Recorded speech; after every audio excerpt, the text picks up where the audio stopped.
इंतहाई अफसोसनाक और परेशान कुन खबर आ रही है। पाकिस्तान की पैरा मिलिट्री फोर्स के हेडक्वार्टर के ऊपर बड़ा खौफनाक किस्म का हमला हुआ है। हम पूरी नेशन, हम सब नाज़रीन, कब हम भंग पीकर पता नहीं सोए हुए, हम लोग कब जागेंगे, कब हमें अकल आएगी, कब हम अकल वाली बातचीत करना शुरू करेंगे। कि अफगानिस्तान ने और भारत ने मिलकर इस वक्त पाकिस्तान पर दावा बोल दिया है। सत्यानाश से सवा सत्यानाश का सफर तेजी से जारी है और इसके बावजूद इन्हें यह समझ नहीं आ रही। आप यकीन माने ये चीजें अलार्म हैं, ये दस्तक हो रही है भाई, आपका दरवाजा बार बार बज रहा है कि भाई जागो जागो जागो।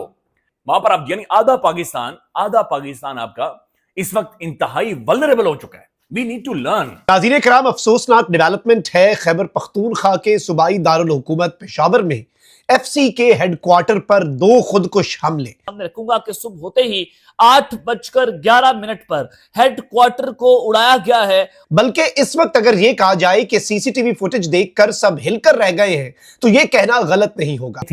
लेटली हमने देखा है कि इस्लामाबाद में भी दहशतगर्दी का वाकया हुआ, फिर अब पेशावर का जो ये एफसी हेडक्वार्टर है उसको टारगेट करने की कोशिश की गई है। और अफगानिस्तान से पाकिस्तान पर एक और बदतरीन हमले की खबरें इस वक्त सामने आ रही हैं। ओहदेदार की तरफ से पाकिस्तान में 4000 खुदकुश हमला आवरों को भिजवाने का ऐलान किया गया था और इसके साथ साथ पाकिस्तान में अफगानिस्तान के साबिक सफीर मुल्ला अब्दुल सलाम ज़ईफ की तरफ से भी इस बात की धमकी दी गई थी कि जनाब पाकिस्तान के पास तरबियत याफ्ता फौज है, पाकिस्तान के पास फाइटर जेट्स हैं, पाकिस्तान के पास मिसाइल हैं, लेकिन हमारे पास भी ऐसा हथियार है जिसको जब भी हम चाहें पाकिस्तान के खिलाफ इस्तेमाल कर सकते हैं।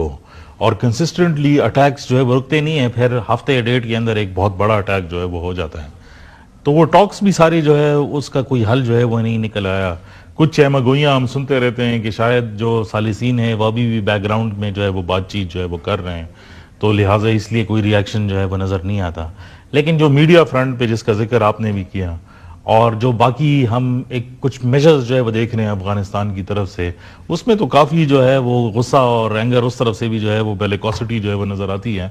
हमारे बन्नू बक्का खेल में और नरमी खेल में एक स्कूल की इमारत को शिद्दत पसंदों ने अपने कब्जे में लिया हुआ था और वहाँ पे खुदकुश हमला आवर तैयार किए जा रहे थे। बाकायदा एक तरबियती कैंप था स्कूल के करीब और इलाके में तमाम तर बारूदी मवाद जो है वो बिछा रखा था। अफगानिस्तान और पाकिस्तान के दरमियान जो ताल्लुकात ख़राब हुए हैं, अब उसने एक डेंजरस टर्न लिया है और वो डेंजरस टर्न ये है कि कुछ दहशतगर्द ग्रुप्स ख़ास टारगेट लेके पाकिस्तान में दाखिल कर दिए गए हैं और उनका टारगेट पाकिस्तान में कम से कम 3 अहम शख्सियात हैं जिनका ताल्लुक 2 का वफाक से और 1 का एक सूबे के साथ है।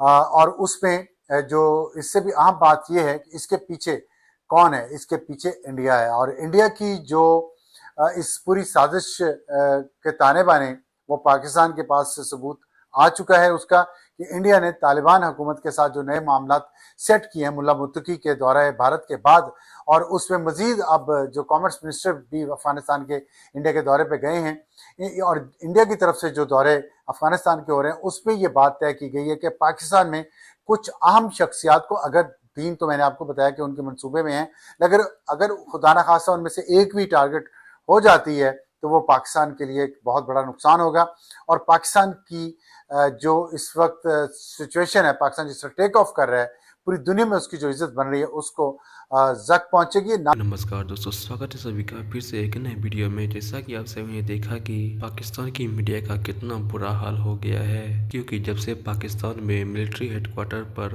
बम ब्लास्ट हुआ है तब से पाकिस्तान की मीडिया का रोल बंद नहीं हो रहा है। वैसे आप लोगों को बता दें कि ये जो मिलिट्री हेडक्वार्टर पर हमला हुआ है कि ऑफिशियल जिम्मेदारी अभी तक किसी भी ने नहीं ली है, लेकिन पाकिस्तान की मीडिया इन सभी का इल्जाम अफगान तालिबान पर लगा रहा है। पाकिस्तान की मीडिया और पाकिस्तान की सेना के लिए ये बम ब्लास्ट इतना ज़्यादा सिरदर्द है क्योंकि पहले जो पाकिस्तान में जो भी बम ब्लास्ट होते थे वो बलूचिस्तान जैसे इलाके में होते थे। इससे पाकिस्तान की मीडिया और पाकिस्तान के लोगों को कोई भी फर्क नहीं पड़ता था, लेकिन अब ये बम ब्लास्ट इनके घरों तक पहुंच गए हैं। कुछ दिन पहले इस्लामाबाद में और आज पेशावर में। अब जब पाकिस्तान की मीडिया इन सभी चीज़ों को लेकर चिल्ला रही है तो इन्हें समझ आ रहा है कि एक जान की कीमत कितनी ज़्यादा होती है। वैसे इन सभी चीज़ों पर आप लोगों का क्या कहना है नीचे में कमेंट बॉक्स में लिखकर बता सकते हैं। वीडियो अच्छी लगी तो वीडियो को लाइक करें, हो सके तो चैनल को सब्सक्राइब भी कर सकते हैं। तो मिलते हैं एक नई वीडियो में नई टॉपिक के साथ। पेशावर से एक इंतहाई अफसोसनाक और परेशान कुन खबर आ रही है। पाकिस्तान की पैरामिलिट्री फोर्स के हेडक्वार्टर के ऊपर बड़ा खौफनाक किस्म का हमला हुआ है। नाज़रीन ये बात समझें कि इससे पहले ये वाकयात रिपोर्ट होते थे बहुत दूर दराज इलाकों में, लेकिन ये अब हमारे सेंटर में, हमारे दारुल हुकूमतों में अहम तरीन जगहों पर पहुंचना शुरू हो गए हैं। हम पूरी नेशन, हम सब नाज़रीन, कब हम भंग पीकर पता नहीं सोए हुए, हम लोग कब जागेंगे, कब हमें अकल आएगी, कब हम अकल वाली बातचीत करना शुरू करेंगे, कब हमने एक मुल्क की तरह सोचना है, कब हमने संजीदा कौमों की तरह, संजीदा लोगों की तरह सोचना है। आप यकीन माने ये चीजें अलार्म हैं, ये दस्तक हो रही है भाई, आपका दरवाजा बार बार बज रहा है कि भाई जागो जागो जागो, होश के नाखून लो। हम सबको नाज़रीन होश के नाखून लेने की जरूरत है। हमारा दरवाजा, और ये जितने जोर से बज रहा है ये टूट जाएगा। आपका इस्लामाबाद हिट होता है, हमारा पेशावर हिट हो रहा है, हमारा खैबर पख्तूनख्वा या फिर हमारा जो बलूचिस्तान है नाज़रीन, बेशुमार एरियाज नो गो एरियाज बन चुके हैं। वहां पर आप यानी आधा पाकिस्तान आपका इस वक्त इंतहाई वल्नरेबल हो चुका है। वी नीड टू लर्न, हमें सीखने की, जागने की जरूरत है। हमारी आंखें बंद हैं, लिटरली आंखें बंद हैं, और हम बिस्तर के अंदर कलाबाजियां गुलाटियां खा रहे हैं। We need to awake. ये स्टोरी क्या, ये आपके सामने रखते हैं, ये बहुत खौफनाक है और हमें कोई नेशनल लेवल की इसके ऊपर पॉलिसी चाहिए, नहीं तो ये चीजें आगे नहीं बढ़ेंगी। ये बीबीसी भी से खुलकर रिपोर्ट कर रहा है, लेकिन मैं सिर्फ जियो न्यूज की खबर आपके सामने रख देता हूं। जियो न्यूज ये लिख रहा है कि पेशावर में 3 दहशतगर्द मारे गए हैं, और ये जनाब इन्होंने जो फेडरल कांस्टेबलरी है, FC है, उनके जो बेशुमार लोग हैं उनके बारे में भी खबरें आ रही है कि वो शहीद हुए। एग्जैक्ट नंबर अभी हमारे पास मौजूद नहीं है। Peshawar capital city police officers Mian Mohammad Saeed said that 3 खुदकुश हमलावर tried to enter the constabulary headquarters. 3 खुदकुश बमबार जनाब उन्होंने FC के हेडक्वार्टर में एंटर होने की कोशिश की। One attacker detonated himself and at the main gate of the FC headquarter, while 2 others managed to enter the premises. Right? कि एक ने गेट को फाड़ा और दूसरे 2 अंदर दाखिल होने में कामयाब हो गए। The CCPO said FC personnel immediately engaged the suicide attackers and killed 2 terrorists inside the compound. Compound में FC ने एक बड़ा स्विफ्टली भी जनाब रिएक्शन दिया और फौरी तौर पर उन्हें मार दिया।